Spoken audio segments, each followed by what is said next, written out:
మా మాట్లాడాలా? ఈ ఏజ్లో కూడా ఇలా చేస్తున్నారే, చేయకూడదే, ఇలా చేస్తున్నారే అంటున్నారు. ఈ ఏజ్లో చేయకూడదే, ఎలా చేస్తున్నారు అని అడిగితే పర్వాలేదు. చేస్తున్నారే, ఈ రోజులో కూడా చేస్తున్నారు అంటే చేయకూడదా? మా వాళ్ళే అప్పుడు వీడు వంశీ ఒక గ్రూప్ ఉంది, వీళ్ళందరూ నా కంపోజింగ్ రూమ్ ముందా ఒకే గలాట చేస్తూ ఉన్నారు. అది ఇక్కడ మాట్లాడడానికి నేను రాలా, మాట్లాడడానికి ఏమీ లేదు. నేను చేసిన పని ఈ పిక్చర్లో ఉంది. మీరు విన్నారు, వినకపోతున్నారు, వింటూ ఉంటారు, అది నమ్మకం ఉంది. కీరవాణి గారు నాకు రాసినప్పుడు ఈ పల్లవి వినిపించినప్పుడు అనుకున్నాను, వీడు లోపల ఉన్న బంధం, ఆత్మబంధం గురించి కదా రాసి ఉన్నారు. ఇది పాట లేదు, సిచ్యువేషన్ కోసం రాయలేదు. ఆయన ఆయన real feeling towards me is అంత అభిమానుడు. చాలా అది ఎప్పుడూ మారలేదు, ఎప్పుడూ చేంజ్ అవుతుంది. ఒక స్టేజ్ వస్తే కొన్ని పిక్చర్ బిగినింగ్లో మ్యూజిక్ చేసేదానికి ముందు హీఈస్ ద ఫ్యాన్, అంతే కదా.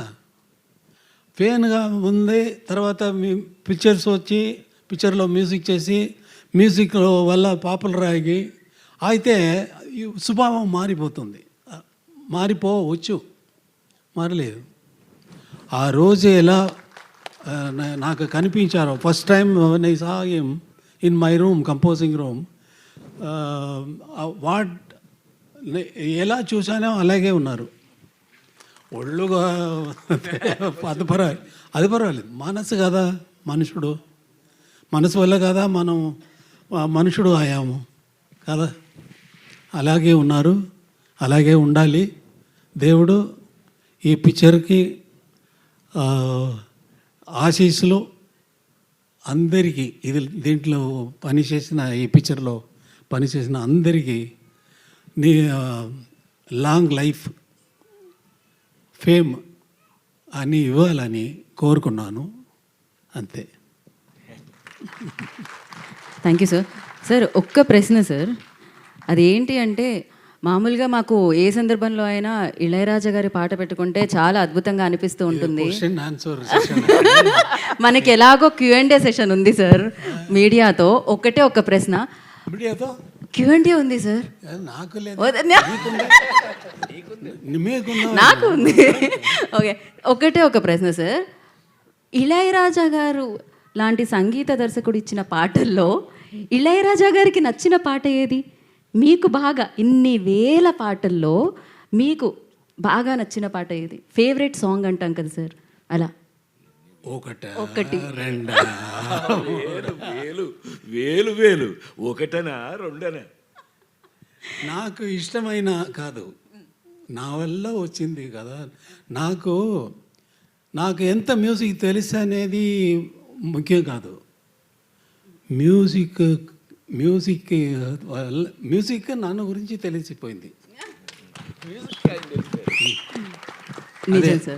కదా. రారు, ఎలా వస్తుందని నాకు తెలీదు, నిజంగా తెలీదు. తెలిస్తే ఆ సెకండే మ్యూజిక్ కంపోజ్ చేసేది ఆపేస్తాను. తెలిస్తే, ఎలా వస్తుందని తెలిస్తే మ్యూజిక్ ఆపేస్తాను. అది అంతే, తెలిసిపోయింది కదా. హాయిగా ఇంట్లో కూర్చొని నాకు మ్యూజిక్ తెలిసిపోయిందిరా అన్నాడు కదా. అలా లేదు, తెలీదు, ఎలా వస్తుందని తెలీదు సార్. అయితే ఈ విషయం మీకు ఎప్పటికీ తెలియకూడదు అనుకుంటున్నాను నేను, ఎందుకంటే మీరు ఎప్పుడు పాటలు ఇస్తూ ఉండాలి మాకు. దేవుడు నీ కోరుకో.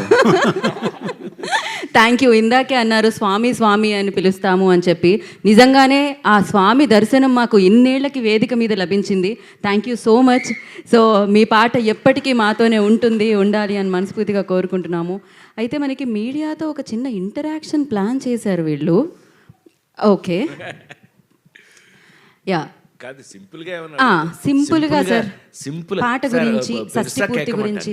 సుమ్మా ఏదో లైట్ అంత మాదిరి అలా మాట్లాడే వాళ్ళు నేను నేను కాదు కదా.